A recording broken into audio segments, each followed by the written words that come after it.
السلام علیکم ورحمۃ اللہ وبرکاتہ۔ بسم اللہ الرحمن الرحیم۔ اب ہم آتے ہیں زکوٰۃ کے مختصر کورس کے لیکچر نمبر 4 کی طرف۔ تو اب ہم بیان کرتے ہیں کہ صدقہ فطر ادا کرنے کا کیا طریقہ ہے۔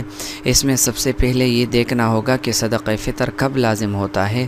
تو دیکھیں، جو شخص عید الفطر کے دن صبح صادق کے وقت صاحب نصاب ہو تو اس پر اپنی طرف سے اور اپنی نابالغ اولاد کی طرف سے صدقہ فطر دینا لازم ہوگا۔ اور صدقہ فطر دینے کا وقت کیا ہے؟ تو چونکہ عید الفطر کے صبح صادق کے وقت انسان پر صدقہ فطر لازم ہوتا ہے، لہٰذا اسی وقت اس کی ادائیگی لازم ہے، اور عید الفطر کی نماز سے پہلے کسی غریب کو دینا لازم ہوگا۔ لیکن اگر کوئی شخص عید الفطر کی نماز سے پہلے ادا نہ کرے تو یہ اس کے ذمہ سے ساقط نہیں ہوگا، بلکہ عید الفطر کی نماز کے بعد بھی وہ اس کی ادائیگی کرے گا۔ لیکن اگر فقراء کے فائدہ کو دیکھ کر عید الفطر کے دن سے پہلے یعنی رمضان المبارک میں غریب اور فقیر کو دے تو اس کی بھی گنجائش ہے۔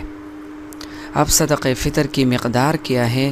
تو گندم کے اعتبار سے نصف سا ہے، جس کے کلو کے اعتبار سے 2 کلو گندم، ویسے تو 2 کلو سے کم ہے، لیکن علماء کرام 2 کلو احتیاطاً بتاتے ہیں۔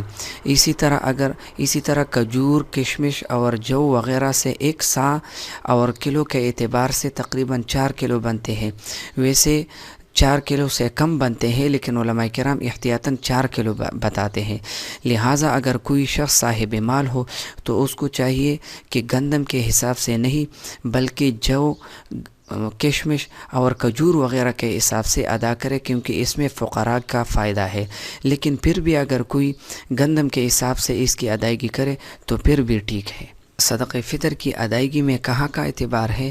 دیکھیں، مثلا اگر کوئی شخص اس کی فیملی یہاں پاکستان میں رہ رہی ہو اور وہ سعودی عرب میں رہ رہا ہو، تو ایسی صورت میں اس پر صدقہ فطر کہاں کے اعتبار سے لازم ہوگا؟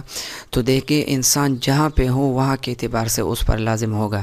تو چونکہ وہ وہاں سعودی عرب میں ہے، لہٰذا سعودی عرب میں اگر وہ گندم سے دینا چاہے تو 2 کلو گندم کی وہاں پہ جو قیمت بن رہی ہو تو وہاں کی قیمت کے اعتبار سے اس پر اپنی طرف سے اور اپنی نابالغ اولاد جو کہ پاکستان میں ہے اس کی طرف سے دینا لازم ہوگا۔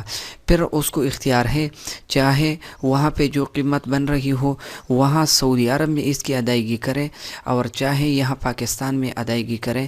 مثلا کسی وکیل کو یہ بتائے کہ میری صدقہ فطر میرا اتنا بن رہا ہے، میرا اور میری نابالغ اولاد کی طرف سے اتنا بن رہا ہے، لہٰذا میری طرف سے آپ وکیل بن کر پاکستان میں غریب کو ادا کر، تو اسی طرح بھی صحیح ہے۔ اب ہم آتے ہیں عشر کی ادائیگی کی طرف۔ تو دیکھیں، عشر کی مقدار کیا ہے؟ عشر کی مقدار یا 10واں حصہ یا 20واں حصہ ہے۔ 10واں حصہ کا مطلب یہ ہے کہ کھیتی کا 10واں حصہ غریب کو دینا ہوگا، اور 20ویں حصے کا مطلب یہ ہے کہ کھیتی جو فصل تیار ہو اس کا 20واں حصہ غریب کو دینا ہوگا۔ اب 10واں حصہ دینا ہے یا 20واں حصہ دینا ہے، اس میں اپاشی کا اعتبار ہے۔ اگر کوئی زمین ایسی ہو کہ اس کی پاشی سارا سال یا اکثر سال نہری زمین سے ہو یا ٹیوب ویل کے ذریعے سے ہو، تو ایسی صورت میں چونکہ اس کی اپاشی پر خرچہ آتا ہے، لہٰذا اس کی جو فصل تیار ہو اس میں 20واں حصہ غریب کو دینا ہوگا۔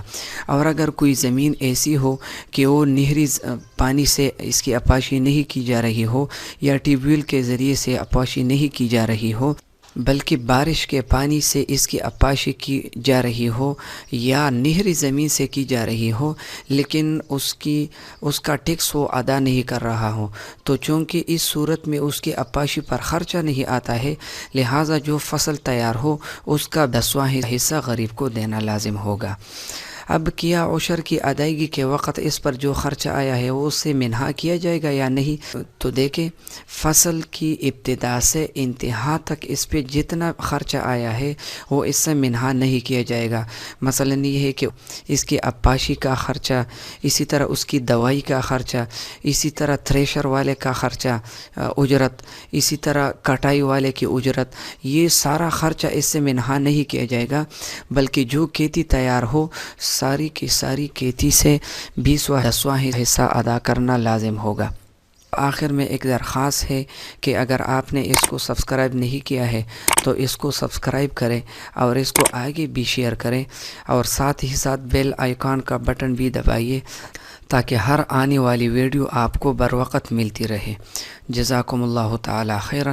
السلام علیکم ورحمۃ اللہ وبرکاتہ۔